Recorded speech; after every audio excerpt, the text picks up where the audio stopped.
Chapter 1. The Ibis Ascendant.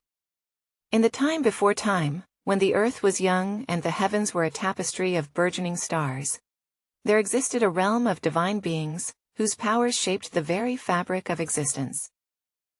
Among these celestial entities was Thoth, the Egyptian god of writing, knowledge, and wisdom.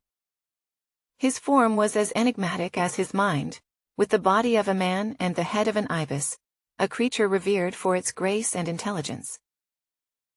Thoth dwelt in the hallowed halls of the gods, his presence marked by the rustle of papyrus and the scratch of reed pens.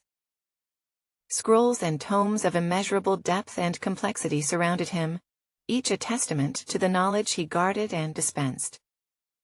He was the scribe of the divine, the keeper of the Akashic records, where the past, present, and future were inscribed in an ethereal script only he could decipher.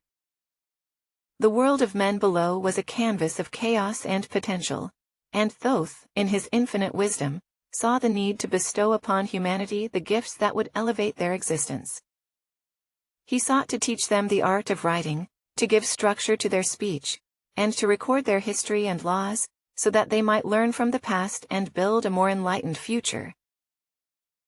As the first rays of dawn pierced the horizon, Thoth descended from the heavens. The desert sands of Egypt whispered under his feet, and the Nile greeted him with a shimmering reflection of the morning sun. The ibis-headed god walked among the reeds, where the first scribes would soon dip their pens into ink, and etch the words that would become the foundation of a civilization. Thoth approached the city of Hermopolis, his arrival heralded by a chorus of birds and the hushed awe of the people. They recognized the divinity in his bearing, the otherworldly grace that set him apart from mortal men. He was the mediator between gods and humans, the voice that would guide them towards a greater understanding of the universe and their place within it. In the heart of the city, Thoth raised his staff, and from its tip sprang forth a wellspring of knowledge. The waters of this sacred fountain were not of the earth but of the mind, and all who drank from it found their thoughts clarified and their intellects sharpened. It was here, at this fount of wisdom, that Thoth began to teach the first scribes, imparting upon them the sacred hieroglyphs that would become the language of pharaohs and priests. The Ibis Ascendant marked the dawn of a new era for Egypt and for the world. Thoth's teachings would lay the groundwork for advances in science, art, and philosophy. His influence would ripple through the ages, a testament to the power of knowledge and the enduring legacy of the God who saw humanity's potential and gifted them the keys to unlock it. And so, the story begins, with the world poised on the cusp of transformation, and at its heart, the ibis-headed God who set it all in motion. Chapter 2. The Hidden Papyrus. In the days that followed the Ibis Ascendant, the city of Hermopolis thrived under the tutelage of Thoth. The sacred fountain of knowledge had become the center of learning, drawing scholars and seekers from across the land. The God of wisdom walked among them, his presence a beacon of enlightenment, in a world still shrouded in the mists of ignorance. Yet, even as the scribes penned their first characters and the libraries of Hermopolis swelled with scrolls, Thoth harbored a secret. Deep within the labyrinthine chambers of his divine abode, hidden from the eyes of gods and men alike, lay a singular papyrus of extraordinary power. This was no ordinary document. It was the blueprint of creation, the divine formula that underpinned the universe's very existence. The Hidden Papyrus was inscribed by Thoth's own hand during the twilight of creation, capturing the essence of the cosmic order. It contained the secrets of the stars, the patterns of the seasons, and the destinies of all living things. Such knowledge was too potent for the uninitiated, for within its words lay the power to unravel reality itself. Thoth, in his boundless wisdom, knew that the Hidden Papyrus must be safeguarded, lest its secrets fall into the hands of those who would misuse them. He sealed the chamber with spells of obfuscation and wards of protection, ensuring that only one with a heart as pure as Ma'at's feather could ever hope to gaze upon the sacred text. As the moon waxed and waned above the sands of Egypt, whispers of the hidden papyrus began to stir among the mortals. Tales of a secret so profound that it could grant the wisdom of the gods spread like wildfire, igniting a flame of curiosity and desire. Many sought the papyrus, driven by ambition, greed, or the noblest pursuit of understanding. Yet all who searched for it found only the echoes of their own longing. It was during this time of fervent questing that a young scribe named Seti emerged from the throngs of seekers. Seti was unlike his contemporaries, for he sought not power or prestige, but the pure joy of knowledge. His heart was untainted by the shadows of ego, and his spirit resonated with the harmonious balance of truth. Thoth watched Seti with an appraising eye, for the god recognized in him the potential for greatness. Seti's dedication to learning and his unwavering integrity made him a candidate worthy of the hidden papyrus. But the path to the sacred text was fraught with trials, and only one who had transcended the mortal coil could hope to withstand the revelations it held. One night, under the silver glow of a full moon, Thoth appeared to Seti in a vision. The ibis-headed god spoke of a journey that would test the young scribe's soul, a pilgrimage to the very edges of the known world and beyond. Seti would have to traverse the Duat, the realm of shadows and the afterlife, to prove his worth. With a heart full of resolve and a mind alight with purpose, Seti accepted the divine challenge.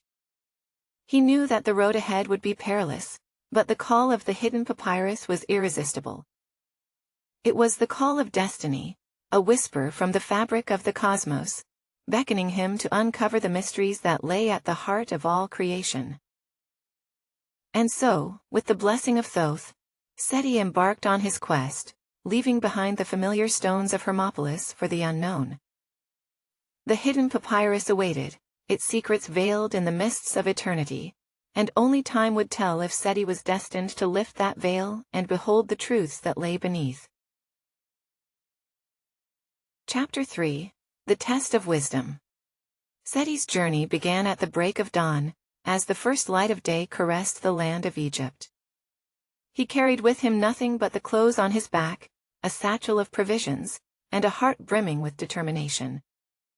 The path before him was uncharted, guided only by the celestial wisdom of Thoth and the pull of the hidden papyrus that beckoned to his soul. The young scribe traveled far, crossing arid deserts and navigating the labyrinthine channels of the Nile. Each step forward was a testament to his resolve, each mile a lesson in the endurance of the human spirit. The world around him was a living scroll, inscribed with the trials of nature and the riddles of the gods. As Seti ventured deeper into the unknown, he encountered the first of the challenges set forth by Thoth, the test of wisdom. It came to him in the form of a sphinx, a majestic and fearsome creature with the body of a lion and the head of a woman. The sphinx blocked his path, her eyes gleaming with the promise of knowledge and the threat of oblivion. "O seeker of the hidden papyrus," the sphinx intoned, her voice a melody of power and grace, "to pass beyond this point, you must answer my riddle. Fail, and you shall turn to stone, forever a monument to the folly of hubris. Succeed, and you may continue your quest for the divine secrets." Seti stood before the Sphinx, his mind clear and his heart steady. He knew that the riddles of the Sphinx were not mere puzzles to be solved, but reflections of the cosmic order, questions that probed the depths of one's understanding of life and the universe. "Speak your riddle, O guardian of the path," Seti replied, his voice unwavering. The Sphinx regarded him with a gaze that pierced the veil of mortality, then spoke. "I am the beginning of eternity, the end of time and space. I am the beginning of every end, and the end of every place. What am I?" Seti pondered the riddle, his thoughts weaving through the tapestry of possibilities. He considered the cycles of the sun and moon, the endless expanse of the heavens, and the eternal flow of the Nile. Then, with the clarity of a mind touched by Thoth's wisdom, he spoke. The answer is the letter E.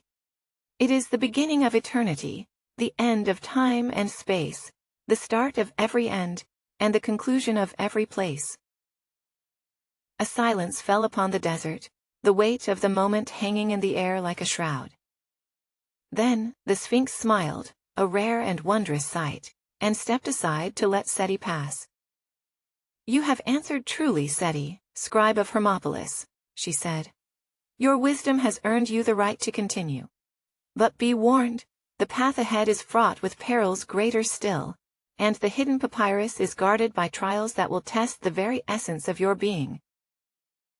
With a nod of gratitude, Seti walked past the Sphinx, his spirit buoyed by the victory of intellect over enigma.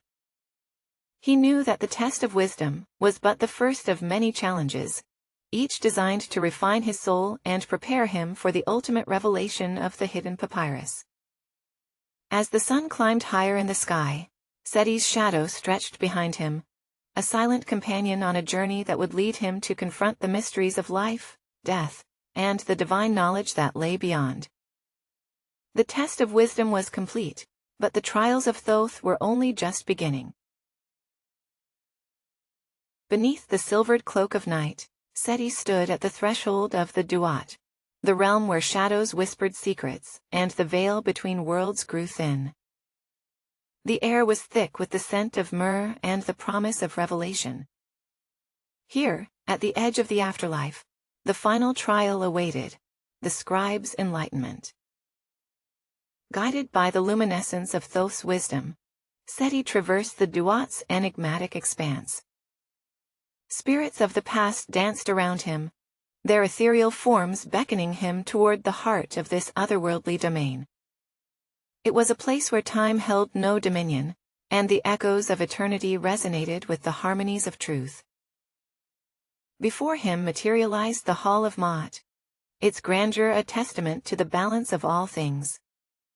Within its hallowed walls, the Hidden Papyrus lay in repose, its ancient glyphs shimmering with the light of 1,000 stars.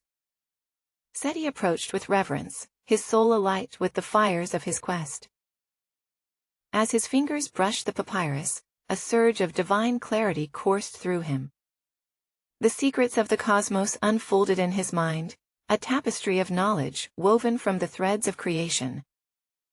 He saw the unity of life and death, the interplay of fate and free will, and the boundless potential of the human spirit. In that transcendent moment, Seti became more than a scribe. He was the embodiment of enlightenment, a vessel of the sacred wisdom that Thoth had guarded for eons. With the Hidden Papyrus's revelations etched upon his heart, Seti returned to the world of the living, forever changed. He emerged as a beacon of understanding, his teachings illuminating the path for all who sought the light of knowledge. And though the sands of time would eventually claim the cities of men, the legacy of the Scribe's enlightenment would endure, a whisper of infinity carried on the winds of history, forever echoing the name of Thoth, the god who set the stars of wisdom alight in the firmament of human consciousness.